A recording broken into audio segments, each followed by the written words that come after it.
Bienvenue à Trobulis, le podcast où les héros de la mythologie vous dévoilent leurs histoires et leurs secrets psychologiques. Aujourd'hui, nous avons un épisode très spécial, car notre invité est l'une des créatures les plus redoutées des mers, Scylla. Mais avant cela, plongeons dans son récit, car Scylla est un personnage avec bien plus de profondeur que ce que plusieurs le pensent.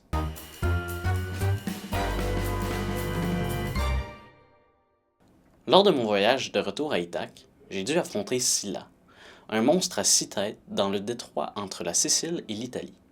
Selon les conseils de Circé, j'ai décidé de naviguer près de Scylla afin d'éviter Charybde, une autre menace. Malgré mon choix, elle saisit quelques-uns de mes hommes. J'ai ressenti un profond désespoir, réalisant que je ne pouvais pas changer mon destin, ni échapper à la perte. Cet affrontement m'a rappelé les sacrifices inévitables que je devais faire pour atteindre mon objectif, rentrer chez moi. Je pourrais rajouter que c'est après que cette dernière ait coulé mon navire que je me suis retrouvé sur l'île de Calypso. Alors, après ces longues années d'attente, il est temps de passer à notre segment préféré, Kribuki. Vous le savez, ici on aime bien fouiller dans les pensées de nos invités et leur demander « Alors c'était comment, vraiment ?» Et qui de mieux pour en parler aujourd'hui que Scylla? Ah, Scylla! Au large de Messine, elle est célèbre pour sa beauté tragique et son horreur.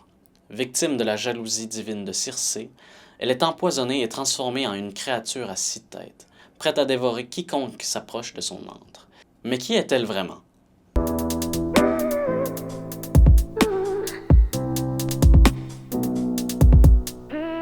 Aujourd'hui, elle est ici avec nous pour partager son expérience. Scylla, comment te sens-tu d'être souvent perçue comme un simple monstre? Bonjour Elise, c'est un plaisir d'être ici. Bien que je sois souvent réduite à cette image, j'étais autrefois une nymphe pleine de vie, jusqu'à ce qu'une malédiction me transforme. C'est comme si j'étais piégée dans un cauchemar éveillé. Cela ne doit pas être facile. Non. Si, c'est très bien. Ah oui? C'était vraiment bien. Cela ne doit pas être facile. Peux-tu nous parler de l'impact émotionnel de cette transformation sur toi? Bien sûr, c'est l'une des raisons pour lesquelles j'ai accepté de venir après tout. Suivant ma transformation, je pensais avoir développé une profonde anxiété. Je suis toujours sur le qui-vive, craignant que quelqu'un s'approche de moi. Cette méfiance constante me ronge et j'ai parfois l'impression que ma colère et ma tristesse prennent le dessus et je lutte pour garder une certaine forme de contrôle. Je vois. On dirait que ta transformation est causée une sorte de trouble de la personnalité ou de l'anxiété. Est-ce que tu penses que ça correspondrait bien à ta situation?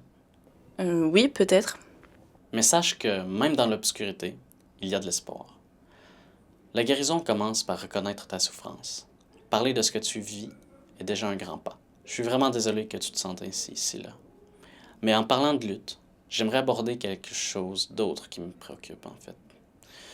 Tu es reconnu pour avoir attaqué de nombreux navires ainsi que leur équipage, le mien inclus.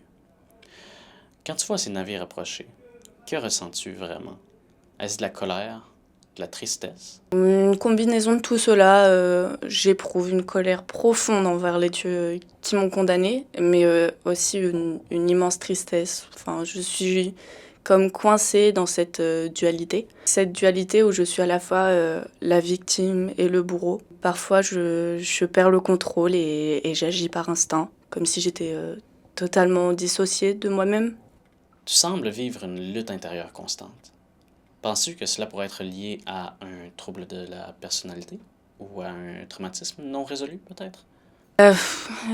C'est possible. Je vis avec cette fracture en moi entre ce que j'étais et ce que je suis devenue. Parfois, je reconnais même plus mes propres pensées ou mes désirs.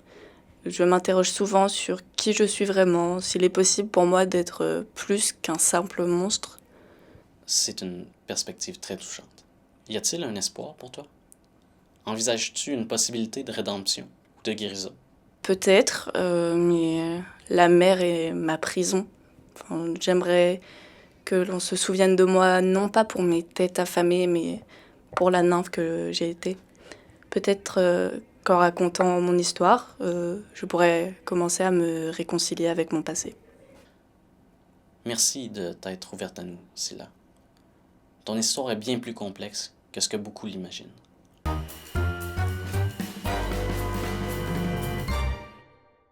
Merci de votre écoute. On se retrouve la semaine prochaine pour un nouvel épisode.